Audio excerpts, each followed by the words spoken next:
हमारा next topic है preparing fixture with tabular method. Tabular method भी स्टेयरकेस और साइक्लिक मेथड की तरह लीक फिक्सचर बनाने का एक तरीका है जिसे कुछ स्टेप्स में बांटा जा सकता है। इसमें पहला स्टेप है टेबुलर मेथड के बॉक्स के नंबर ऑफ रोज और कॉलम्स की कैलकुलेशन करना। दूसरे स्टेप में हम नंबर ऑफ राउंड्स की कैलकुलेशन करेंगे। तीसरे स्टेप में टूर्नामेंट में होने वाले नंबर ऑफ मैचेस की कैलकुलेशन करेंगे और लास्ट स्टेप में फिक्सचर प्रिपेयर करेंगे। अब हम इन स्टेप्स को डिटेल में समझेंगे। पहला स्टेप है calculation of number of rose and columns in the box. Tabular method में एक बॉक्स बनाया जाता है जिसके कुछ रोज और कॉलम्स होते हैं। ये रोज और कॉलम्स की संख्या टूर्नामेंट में खेलने वाली टीमों की संख्या पर आधारित होती है। इसे हम एग्जाम्पल से समझते हैं। अगर टीमों की संख्या एक इवन नंबर है जैसे कि 6, तो नंबर ऑफ रोज और कॉलम्स जानने के लिए हमें नंबर ऑफ टीम्स में 1 ऐड करना होगा। क्योंकि यहाँ हमारी टीमों की संख्या 6 है तो उसमें 1 ऐड करने पर यह 7 होगा और यहाँ 7 रोज और 7 कॉलम्स बनेंगे।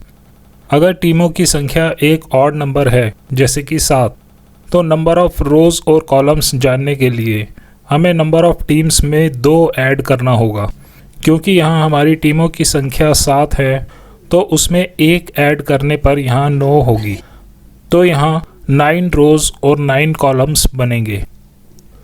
दूसरे स्टेप में हम नंबर ऑफ राउंड्स की कैलकुलेशन करेंगे। नंबर ऑफ रोज और कॉलम्स की कैलकुलेशन की तरह नंबर ऑफ राउंड्स की कैलकुलेशन भी नंबर ऑफ टीम्स के बेसिस पर होती है। अगर पार्टिसिपेट करने वाली टीमों की संख्या इवन नंबर है, फॉर एग्जांपल 6, तो नंबर ऑफ राउंड्स जानने के लिए हमें टीमों की संख्या में से 1 माइनस करना होगा। यहाँ टीमों की संख्या 6 है तो 6 में से 1 माइनस करने पर 5, यानी 6 टीमों के टूर्नामेंट में 5 राउंड होंगे। और अगर पार्टिसिपेट करने वाली टीमों की संख्या ऑड नंबर है, फॉर एग्जांपल 7, तो नंबर ऑफ राउंड्स की संख्या पार्टिसिपेट करने वाली टीमों की संख्या के बराबर होगी। यहाँ टीमों की संख्या 7 है तो 7 टीमों के टूर्नामेंट में राउंड्स भी 7 ही होंगे। थर्ड स्टेप में हम नंबर ऑफ मैचेस की कैलकुलेशन करेंगे। नंबर ऑफ मैचेस की कैलकुलेशन ठीक उसी तरह होगी जैसे स्टेयरकेस और साइक्लिक मेथड में होती है। चाहे टीमों का नंबर ऑड हो या इवन, दोनों के लिए सेम फार्मूला होगा।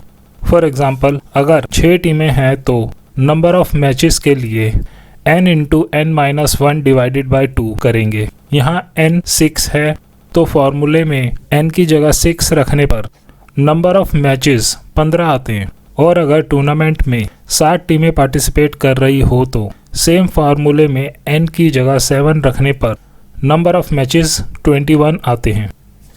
फोर्थ स्टेप है फिक्सचर प्रिपेयर करना। यहाँ ऑड और इवन नंबर ऑफ टीम्स के फिक्सचर अलग अलग तरह से बनाए जाते हैं। इसलिए हम 6 टीमों का अलग फिक्सचर बनाएंगे और 7 टीमों का एक अलग फिक्सचर बनाएंगे। सबसे पहले हम 6 टीमों का एक फिक्सचर बनाएंगे। पहले 3 स्टेप की कैलकुलेशन हम पहले ही कर चुके हैं, जिसमें बॉक्स के रोज और कॉलम्स की संख्या 7 है, राउंड्स की संख्या 5 है और मैचों की संख्या 15 है। इस आधार पर हम पहले एक बॉक्स बनाएंगे जिसमें 7 रोज और 7 कॉलम्स होंगे। इसके बाद हमें इसमें एक डायगोनल लाइन डालनी है। आप जब भी यह बॉक्स बनाएं तो सारी रोज और कॉलम्स की हाइट और वेट एक समान रखें, जिससे डायगोनल लाइन बीच के सभी सेल्स को एक लाइन में काटे। इस डायगोनल लाइन के नीचे के सेल्स में हमें कोई संख्या नहीं लिखनी है, ये सेल्स खाली रहेंगे। हम जितनी भी संख्याएं इस बॉक्स में डालेंगे वह डायगोनल लाइन के ऊपर के सेल्स में आएंगी। इसके बाद सबसे पहली रो के पहले सेल को छोड़कर जिसमें डायगोनल लाइन है, बाकी सेल्स में हम टीमों को प्लेस कर देंगे। यहाँ हमने टीमों को अल्फ़ाबेट के नाम दिए हैं। 6 टीमें हैं तो 6 अल्फ़ाबेट A से F तक होंगे। सिमिलरली इन 6 टीमों की प्लेसमेंट पहले कॉलम में भी करनी होगी। इसके बाद अब हमें डायगोनल लाइन के ऊपर वाले सेल्स में नंबर्स की प्लेसमेंट करनी होगी। क्योंकि हमारे नंबर ऑफ राउंड्स 5 हैं, इसलिए कोई भी नंबर 5 से बड़ा नहीं होगा। नंबर्स की शुरुआत सेकंड रोज से होगी। सेकंड रोज के थर्ड सेल में पहला नंबर आएगा। आगे के सेल्स में नंबर्स सीक्वेंस में आगे बढ़ेंगे 2, 3, 4, 5। इसके बाद सेकंड रोज के डायगोनल के ऊपर फोर्थ सेल होता है। इसमें नंबर्स कॉलम के सीक्वेंस में आएंगे। जैसे फोर्थ कॉलम में 2 आएगा, 2 के बाद 3 आएगा, फिफ्थ कॉलम में 3 के बाद 4, 5 आएगा, सिक्स्थ कॉलम में 4 के बाद 5 आएगा और इसके बाद सीक्वेंस दोबारा 1 से शुरू होगा। क्योंकि नंबर ऑफ राउंड सिर्फ 5 हैं, इसलिए किसी भी सेल में 5 से बड़ा नंबर नहीं आएगा। 1 के बाद 2। लास्ट कॉलम में नंबर्स की प्लेसमेंट अलग तरीके से होगी। लास्ट कॉलम के पहले सेल में सबसे बड़ा नंबर होगा। इसके आगे के सेल्स में पहले 1 से 5 के बीच आने वाले सारे इवन नंबर्स आएंगे। 1 से 5 के बीच 2 और 4 इवन नंबर होते हैं, तो पहले सेल में 2 और अगले सेल में 4 की प्लेसमेंट होगी। इसके बाद 1 से 5 के बीच आने वाले सारे ऑड नंबर्स आएंगे। क्योंकि 5 पहले ही आ चुका है, इसलिए 1 और 3 ही रह जाते हैं, तो पहले 1 और फिर 3 आएगा। इस तरह से हमारी टेबुलेशन कंप्लीट हो जाती है। टेबल कंप्लीट होने के बाद अब हम फिक्सचर बनाएंगे। टेबल में प्लेस किए गए नंबर्स राउंड्स को रिप्रेजेंट करते हैं। इन नंबर्स के अकॉर्डिंग ही राउंड्स में मैचेस होंगे। सबसे पहले हम राउंड 1 के मैचेस देखेंगे। टेबल में जहाँ भी 1 लिखा है वह राउंड 1 के मैचेस रिप्रेजेंट करते हैं। सबसे पहला 1 ए और बी के लिए है। इसका मतलब पहला मैच ए और बी के बीच होगा। दूसरा 1 सी और ई के लिए है, इसलिए दूसरा मैच सी वर्सेस ई होगा। लास्ट 1 डी और एफ के सेल्स में है, इसलिए राउंड 1 का लास्ट मैच डी और एफ के बीच होगा। इसी तरह हमने राउंड 2 के मैचेस निकालने हैं। जिन टीमों के बीच 2 लिखा होगा वो सब राउंड 2 के अंडर आएंगे, जैसे A versus C, B versus F और डी वर्सेस ई। इसी तरह से राउंड 3 के लिए टेबल में प्रेजेंट 3 से मैचेस का पता चलेगा।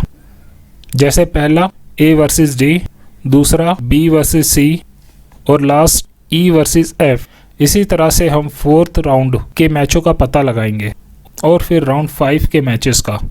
इस तरह से हमारा 6 टीमों का फिक्सचर तैयार हो जाता है। अब हम 7 टीमों का फिक्सचर बनाना देखेंगे, जो कि 6 टीमों के फिक्सचर से थोड़ा ही अलग है। सबसे पहले हमें शुरू के 3 स्टेप्स से शुरुआती कैलकुलेशन करनी है। ये हम पहले ही कर चुके हैं। 7 टीम्स के फिक्सचर में बॉक्स के 9 रोज और 9 कॉलम होंगे। 7 राउंड्स होंगे और टोटल 21 मैचेस खेले जाएंगे। तो यहाँ बॉक्स के 9 रोज और 9 कॉलम होंगे और बिल्कुल बीच से एक डायगोनल लाइन जाएगी। हमारी टोटल टीमें 7 है, तो 7 टीमों की प्लेसमेंट दूसरे सेल से 8वें सेल तक होगी। आखिरी सेल में बाय को रखा जाएगा। सिमिलरली पहले कॉलम में भी 7 टीमों की प्लेसमेंट होगी और आखिरी खाली सेल में बाय को रखा जाएगा। पहले फिक्सचर की तरह इस बॉक्स में भी सेकंड रो में 1 से 7 तक नंबर सीक्वेंस में आएंगे। इसके बाद नंबर कॉलम वाइज सीक्वेंस में चलेंगे। जैसे सी कॉलम में अगला नंबर 3, डी कॉलम में अगला नंबर 4 और फिर 5। ऐसे ही ई कॉलम में 5, 6 और 7, एफ कॉलम में 6 और 7। क्योंकि यहाँ 7 राउंड ही है, इसलिए आगे सीक्वेंस दोबारा 1 से शुरू होगा, जैसे 1 और 2। एच कॉलम में नेक्स्ट 7 और इसके बाद 1, 2, 3 और 4। इसके बाद जैसा कि पिछले फिक्सचर में किया था, यहाँ भी लास्ट कॉलम में पहले 1 से 7 के बीच के इवन नंबर्स आएंगे। यहाँ 1 से 7 के बीच इवन नंबर्स हैं 2, 4 और 6। इसके बाद 1 से 7 के बीच के ऑड नंबर्स जो हैं 1, 3 और 5। यहाँ हमारी टेबल कंप्लीट हो जाती है। टेबल बन जाने के बाद अब हम यहाँ फिक्सचर तैयार करेंगे। पहले फिक्सचर की तरह पहले राउंड में मैचेस पता करने के लिए टेबल में जितने 1 दिए हैं उन्हें ध्यान में रखेंगे। पहला मैच A वर्सेस B होगा, दूसरा मैच C वर्सेस G होगा, तीसरा मैच D वर्सेस F होगा और राउंड 1 में E को बाय मिलेगी, यानी राउंड 1 में E का कोई मैच नहीं होगा। बिल्कुल इसी तरह से टेबल में जहाँ जहाँ 2 लिखा होगा उनके बीच राउंड 2 के मैचेस होंगे। राउंड 2 में B को बाय मिलेगी। ऐसे ही राउंड 3 के मैच होंगे और फिर राउंड 4, राउंड 5, राउंड 6 और लास्ट में राउंड 7। अगर आपको यह वीडियो अच्छा लगा हो तो लाइक कीजिए। अगर आप हमारी अपकमिंग वीडियोस को देखना चाहते हैं तो इस चैनल को सब्सक्राइब कीजिए और साथ में बने बेल आइकॉन को जरूर दबा दें ताकि आपको न्यू वीडियोस का नोटिफिकेशन मिल जाए और वो आपसे मिस ना हो। शेयर कीजिए इस वीडियो को ताकि और लोगों की भी हेल्प हो सके। और लास्ट में थैंक्स फॉर वॉचिंग।